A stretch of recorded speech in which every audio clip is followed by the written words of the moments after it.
The Quran describes the various embryological stages in great detail.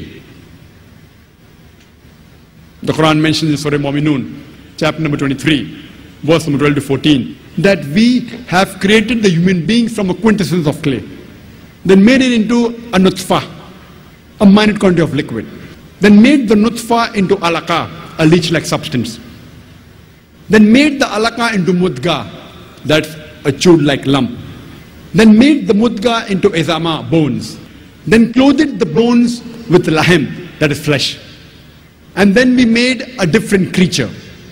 Glory be to Allah, who's the best to create.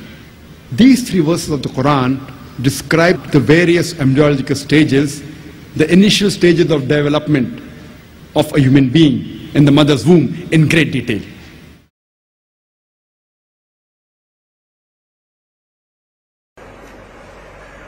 The Quran describes the various embryological stages in great detail.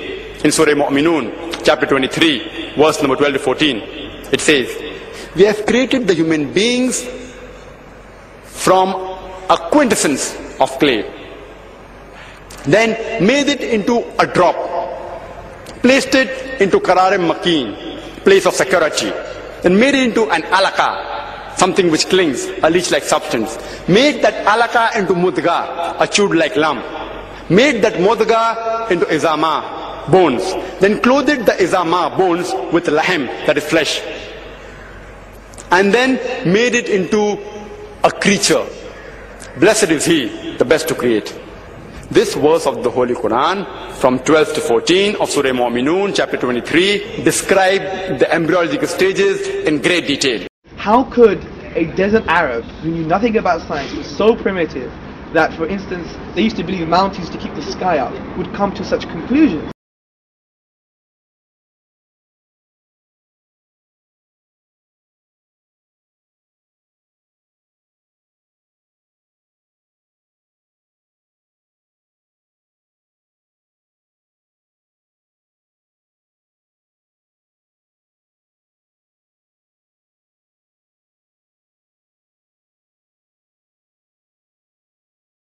I've read those sections of the Quran.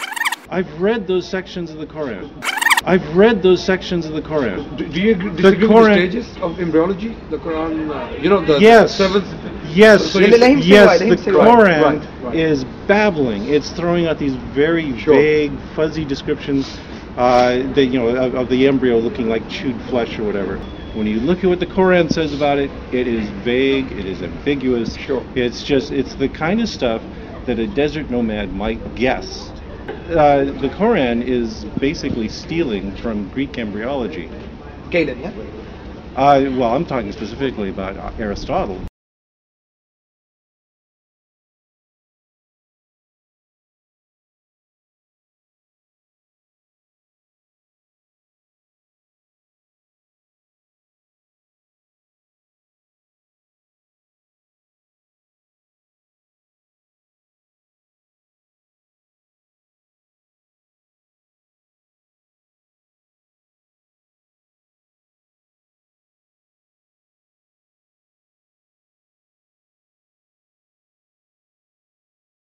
My point is that there's very little about embryology in the Quran. What there is... Details are not there, you're right. Details are not there, you're right. Details are not there, you're right. The Quran describes the various embryological stages in great detail. Details are not there, you're right. Yeah, That's the details are not there. And what details are there are obviously cribbed from Aristotle.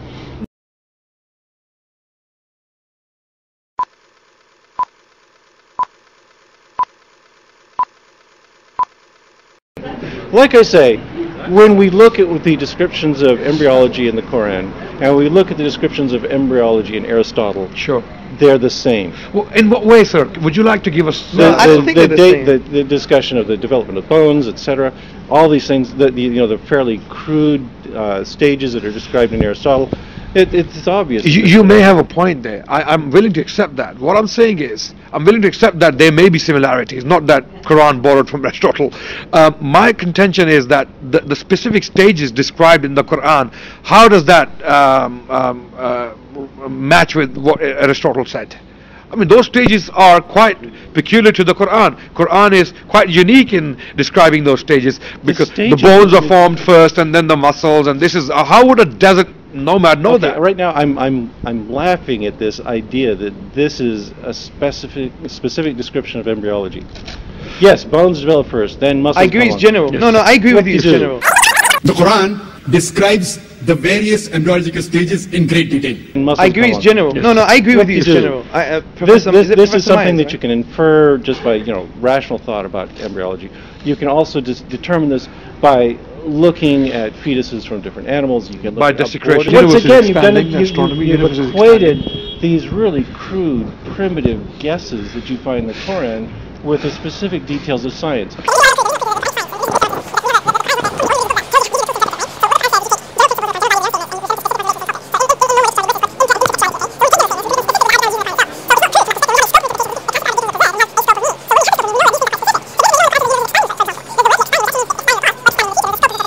So the interesting thing is, we should maybe... No, it's not interesting. It's not. You're really boring me. That's what I'm telling you. That for instance, when we look at Aristotle's words, when we look at the descriptions in the Quran, we see a correspondence. Well, that is you haven't evidence. shown us any correspondence. Yeah, that's the point. That's just a You statement. haven't shown us. It's just a statement. Aristotle is like the Quran. How? According to Surah 23, verses 12 to 14, the fetus develops into bones, which are subsequently clothed in flesh.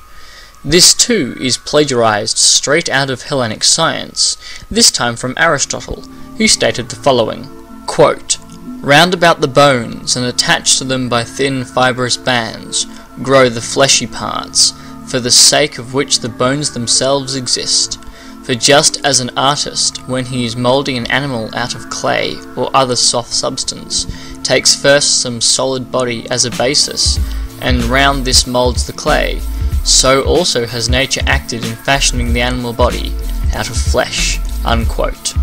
This may be why Joseph Needham, who compiled a comprehensive history of embryology in 1934, dismissed the Quran's meagre scraps of embryological information as nothing more than, quote, "a 7th century echo of Aristotle and the Ayurveda," unquote.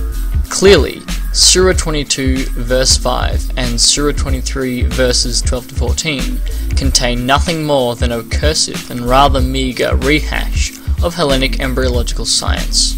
There exists an even more likely source, however. Quote, "Such medical knowledge as Muhammad possessed, he may well have acquired from Harith ibn Kalda, an Arab, who is said to have left the desert for a while and gone to Jundi Shapur to study medicine. On his return, Harith settled in Mecca and became the foremost physician of the Arabs of the desert. Whether he ever embraced Islam is uncertain, but this did not prevent the Prophet from sending his sick friends to consult him." Unquote. Aristotle also describes the emergence of bones and muscle in sequence. Right. Okay. And it's like the Quran. And it's like the Quran. Does Aristotle say the bones come first and then the flesh and the muscles? Does he say that? Are you sure?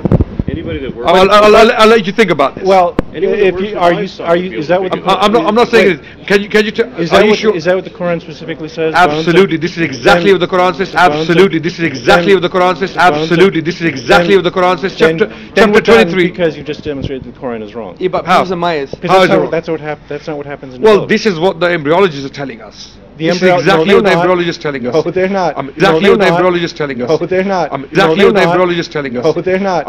Okay.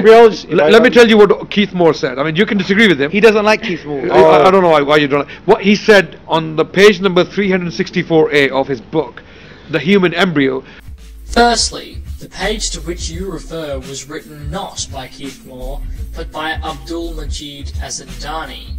Any page in the book you referred to that ends with an alphabetic letter, page 364A, for example, is so.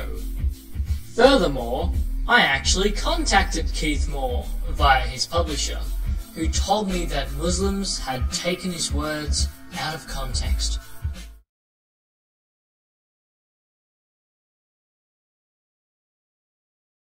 That in the 7th week the bones are formed, and immediately after that the flesh is formed, and the bones are clothed with flesh. Well, Keith Moore is wrong. He's an embryologist. This is his field.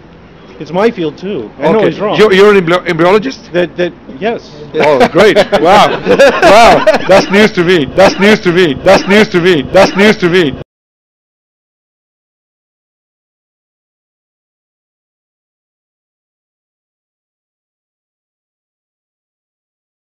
Okay, so that's wrong, because what happens first is you have differentiation of mesoderm. Right. That within the mesoderm you have segregation into things like embryonic mesenchyme, and then you have these cartilaginous centers that will form bone. Right. And these are forming simultaneously with each other. Right. Simultaneously. Yes. This is what I've been telling you. Sure. There are no embryological details of any consequence in the Quran. I've read those sections of the Quran. There are no embryological details of any consequence in the Quran.